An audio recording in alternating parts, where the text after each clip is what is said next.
présentation de la transmission d'une boîte de vitesse. Donc on avait vu dans la séance live la réponse aux questions 1, 2 et 3. On avait vu que c'était assez technique, ce qui nous avait permis d'arriver au diamètre primitif, diamètre de tête et diamètre de pied.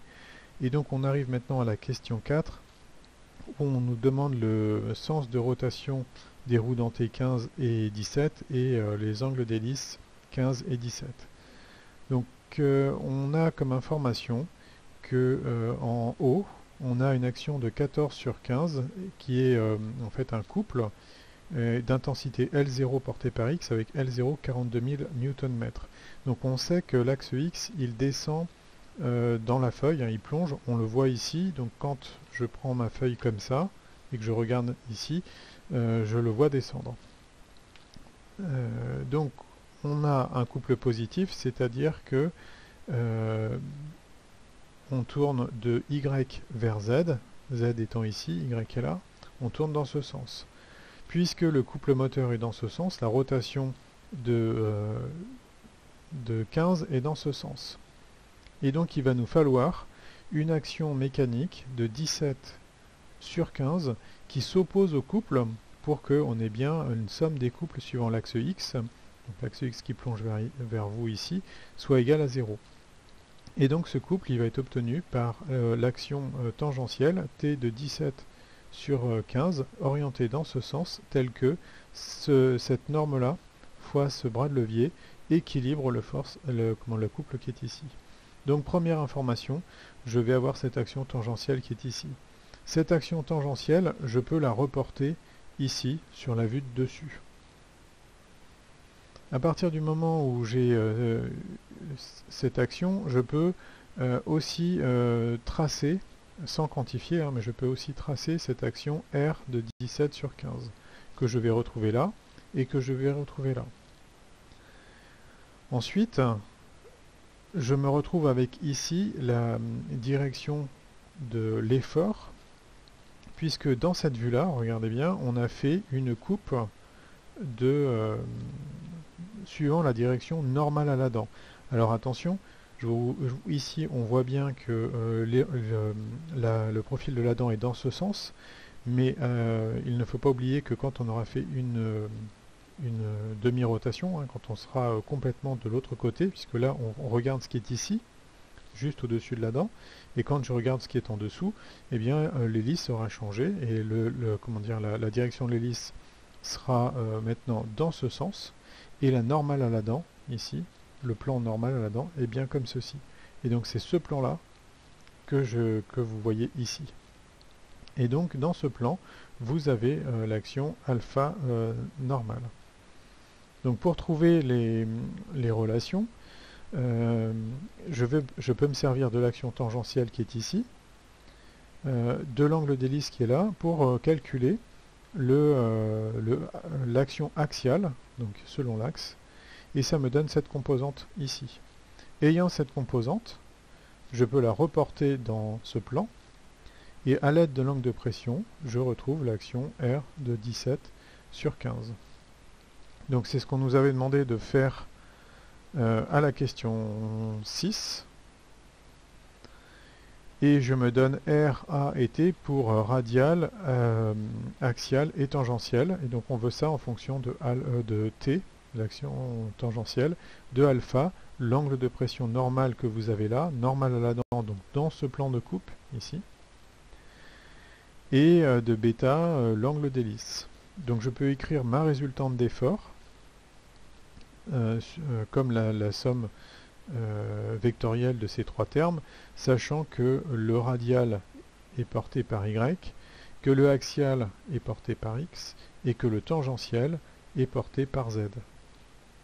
Donc en me servant de cette vue ici, j'ai la norme de A qui vaut la norme de T divisée par multipliée par tangente bêta, puisque ici je suis dans un triangle rectangle.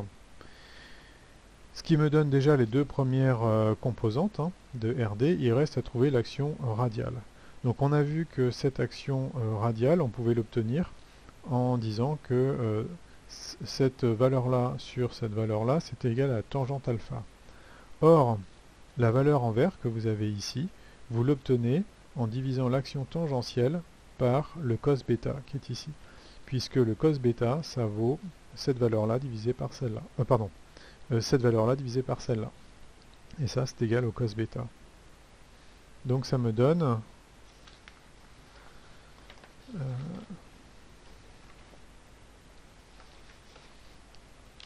hop, hop, hop.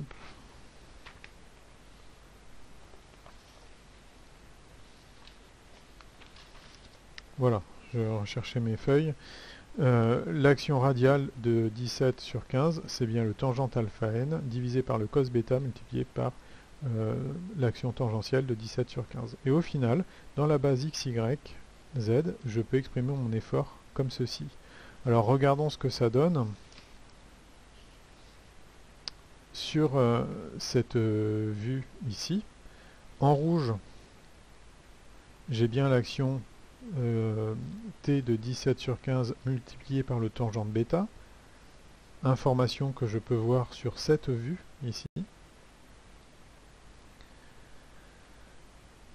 En orange, l'action de 17 sur 15 dans la direction radiale, selon la direction du rayon. Et donc on avait vu que cette action s'obtenait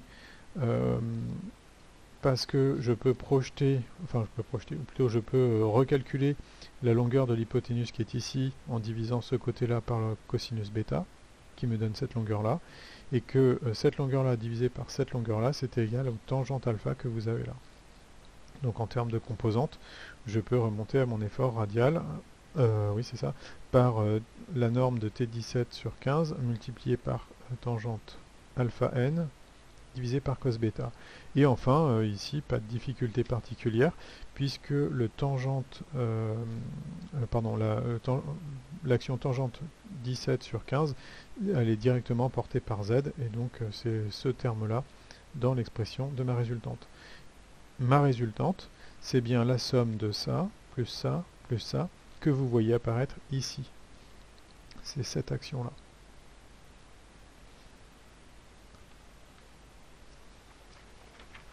Dans la dernière partie de l'exercice, on me demande de justifier la modélisation de l'arbre primaire représenté sur la figure 2.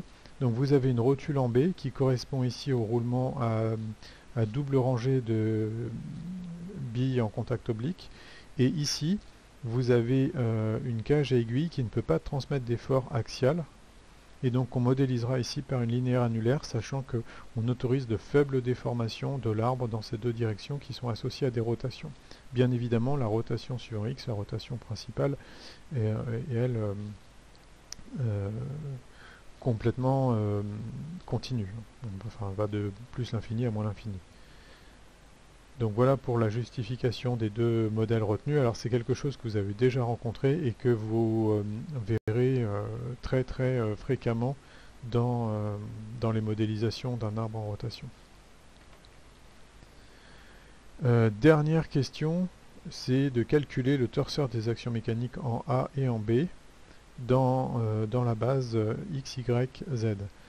Alors le calcul se fait, où la présentation se fait toujours par on isole l'arbre 15, le bilan des actions mécaniques extérieures à 15, on liste, hein. En A on a une rotule, donc on n'a qu'une résultante, un moment nul. En B on n'a qu'une résultante et un moment nul. Attention, une petite particularité en B, la résultante ou de l'action transmissible du bâti sur la pièce 15 vaut 0. J'avais oublié de le préciser là, en live. On peut quand même dire que B de... alors j'avais mis... pardon, j'ai fait une erreur. Ici, B, c'est la rotule, donc c'est ici que j'ai une linéaire annulaire. Et ce qu'on peut préciser, c'est l'action de 0 sur 15, scalaire x, ici, est égale à 0, puisque ma liaison ne me transmet pas d'effort dans cette direction. Voilà, donc attention, A, linéaire annulaire, et B, rotule. Donc un moment nul est bien évidemment dans les deux. un moment transmissible, un nul. Donc 0 ne peut pas transmettre de moment à 15. En D, on a fait tout le travail, hein, c'est la résultante, c'est qu'une résultante et un moment nul, puisqu'on modélise le contact de denture par un contact ponctuel. Et très important, quelque chose qu'on peut oublier ici, c'est cette action-là, l'action de l'extérieur, en fait ce sera 14 ici, hein, sur 15, qui est un couple pur appliqué en haut. Le couple qui vient de cette pièce-là, donc issu de l'embrayage vraisemblablement. Donc aucune résultante et un couple uniquement selon la direction X. Donc la conclusion ici, hein, c'est qu'on a 6 inconnus pour 6 équations et qu'on peut résoudre. Donc la stratégie de résolution, ça consiste à écrire le PFS, principe fondamental de la statique, au point B. Alors pourquoi au point B? C'est parce qu'en fait ici vous avez, c'est là où vous avez le plus d'inconnus. Donc ça limite les calculs du moment quand on se met là. Le PFS s'écrit de la façon suivante, en B, hein, vous avez le torseur de 17 sur 15 de D que vous allez ramener en B. Donc c'est cette action-là que vous allez transporter au point B. Ensuite, on va avoir le torseur de l'extérieur, donc 14 de 0 en B. Donc ici, pas de difficulté particulière, puisque on avait vu que ce torseur était un torseur couple, ici. Donc comme la résultante est nulle, hein, quand vous appliquez M en A égale M en B plus AB vectoriel la résultante, puisque la résultante est nulle, M en A égale M en B. Donc ici, finalement, ce torseur, il va pas changer quel que soit le point. Donc ici, pas de calcul à faire. Ensuite, on avait le torseur de 0 sur 15 en A. Et donc ce torseur-là qu'on veut connaître en B. Donc là, vous avez un calcul de déplacement à faire. Et enfin, le torseur de 0 en B, et c'est le torseur qu'on a vu là, donc celui-là il reste inchangé. Voilà. Ici, listé le déplacement du torseur, hein, vous avez RD et vous avez le moment en B qui sera égal à BD vectoriel, la résultante que vous avez calculée là.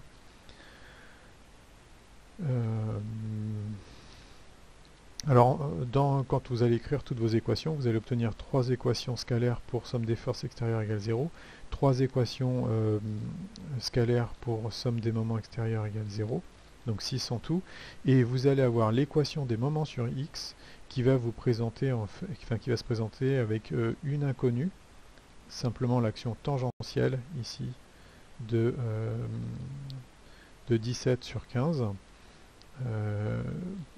multiplié par la longueur RC qui va être plus L0 qui va être égal à 0. Et donc ça va vous permettre de connaître cette action tangentielle. Cette action tangentielle étant connue, vous allez pouvoir la reporter dans les autres équations, enfin dans les autres termes de la valeur RD et résoudre de proche en proche les inconnues de liaison en A et en B. Donc c'est ce qui est explicité dans le corrigé. Bon courage à tous.